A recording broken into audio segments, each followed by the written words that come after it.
Pull up back with another video. In today's video, we're gonna go over my entire strategy. This is everything I use daily in order to make money in the markets. Now, when you watch this video, take it and make it your own. But I want to give you some tips on what I use and how I look at it every day, and then you can do what you want with it. But that's enough talking. Let's get into it. So the first thing I'm looking for is, are we bullish or bearish on our daily time frame? I'm an intraday trader, so I trade every day. Well, I don't trade every day, but I look for a setup every day. But the first thing I'm asking, are we bullish or bearish? Now, don't get confused in this part. Don't say, well, we have a breaker structure here, then we have another breaker structure here, so we might be bearish. But also at the same time, I kind of see we have a breaker structure here, so are we bullish? Look for the nearest breaker structure. Stop looking for things that happen in, when did this happen? This happened in January. Stop looking for things that happen in January. Don't look for things that happen in March. Don't even look for things that happen in April. We are now in May, and let's just keep May in mind. So with that being said, our last breaker structure and nearest breaker structure would be this high. Cool. Now, the reason why I don't want to spend too much time on this part is because you're going to understand that this is only 20% of what our daily bias will be. This means almost nothing. It's cool. You can use it. It helps. But you're going to see why the other part would be 80%. So step two, now that I identify that we're obviously bullish, the first thing I'm going to do is say, hey, yo, so where is the first area we can react from if we are bullish? Tomorrow, let's say we open up somewhere in this area. Where is the first area we can expect some type of reaction of some sort or something to happen, right? Now, the first area I'm seeing is this breaker block right here. And this POI, we're going to name it our PKL. PKL just means pro key level. All that's saying is that is a key level that we want to see a reaction from the market. And it's a pro key level because it's going in the direction of the market, bullish. The next area you're going to find is your obstacle. What is an obstacle? An obstacle is just a key level on the opposite end. So this would be a key level that would be a counter trend trade. So the first area I see is unmitigated wick in this area that has not been touched. So that would be my obstacle. Very simple, very quick. Now, the reason the obstacles are important is because you never know, or you can know actually, you'll see that in a minute. But if the market wants to give you a good move here at 9 o'clock and then gets in here at 12:01, whatever it may be, you know there's a good chance that it might just range for a little bit, drop. You never know. Or let's say during your trading time, you're in this area and you feel like you missed the buys or you didn't catch the buys. You could get the opportunity to counter trend for that day. Now that you have our pro key level and our obstacle, all we're going to do is go to a lower time frame and find a range. So we start off on the daily. First, we go to our 4 hour and we ask ourselves, do we see a clear range that lines up with our key level? No, I don't personally. So then I go to my 1 hour and I ask the same question. Do I see a clear range that lines up with this key level? I see one kind of starting, but like nothing just super clear. You know what I'm saying? So then I go to my 30 minute. I ask the same question. Do you see a range that's very clear? I don't see it. I see what's coming. I see what's being formed, but I know if I go one more time frame lower, it'll probably look a little more clear. So then I go to my 15 that same question. Do I see a range that makes sense? And I do. The range I see, we have this ran out liquidity right here. Then we broke structure. Then we broke the overall structure. So this lets me know that we have a bullish range. We have this low, this high, our pro key level, and now we're just going to trade off of it. Now, this would be our T1. The reason why this is T1 is because when we broke structure here, we pulled up, had our first pullback, and broke structure again, making this our T1. And also, it's a good sign to have your T1 next to your pro key levels. Typically, you'll see this around your key levels when your key levels are going to be good ones. There's going to be a trader who says, all right, I'm going to take this 1-to-1. Let's do it. Great trade. Me personally, I'm not 1-to-1. I only do 1-to-4. Therefore, I'll have this marked up, but we're going to take a trade on confirmation to still catch this high.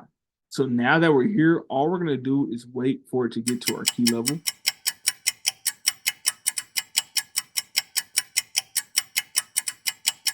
Boom. So we have now taken out our T1 and we have approached our key level.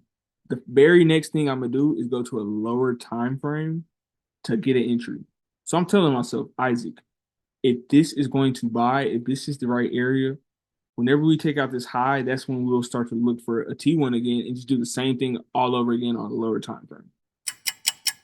Now that our high is broken, the only thing we're looking for is a T1. Again, if you don't know what T1 is, go look at my other video where I explain exactly what that was in great detail. Keep waiting. We're waiting for the T1. And boom, we had our T1. This was the first pullback. We're gonna mark that out as T1. Because we have this and we have a break structure, and now we're in a higher time frame key level, we're gonna go to a even higher time frame than the 5 minute one that we're on currently to go find an area, a point of interest, somewhere that we could react from to potentially buy from. Same thing we did with our daily. And the first thing I'm seeing below our T1 is 50% of this wick. Whenever a wick does get mitigated and gets revisited like this, you can still use the 50% as a valid POI. So now that we have our 50%, we can go back to our 5 minute and grab our entry. Our entry will be at this level. Our stop loss will be at this low. Because we're assuming that this is the correct reaction. Now with this strategy, 1 to 4 is mandatory. If you don't have a 1 to 4, we're not taking it. But remember, this is something based off a higher time frame. So if you like holding trades and you don't mind holding trades, you can aim at the full external range liquidity, which would give you a 1 for 17. We're waiting for our T1 to get taken out, and we're just waiting, let the market be the market. Don't panic, just wait, let it do what it wants to do. Keep waiting. And have we taken out the T1?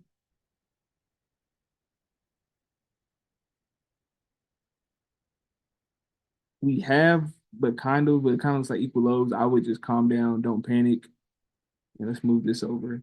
So cool, don't panic. If it's not in your trading plan, you're not taking it.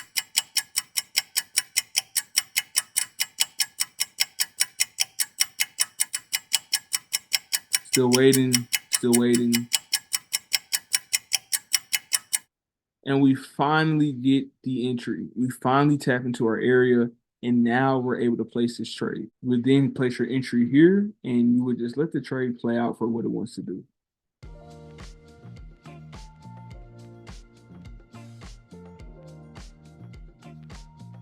And as you can see, we smashed to take profit. We were able to catch a 1 to 17 on this trade. But again, 1 to 17 is for your runners. Your first immediate take profit would always be 1 to 4.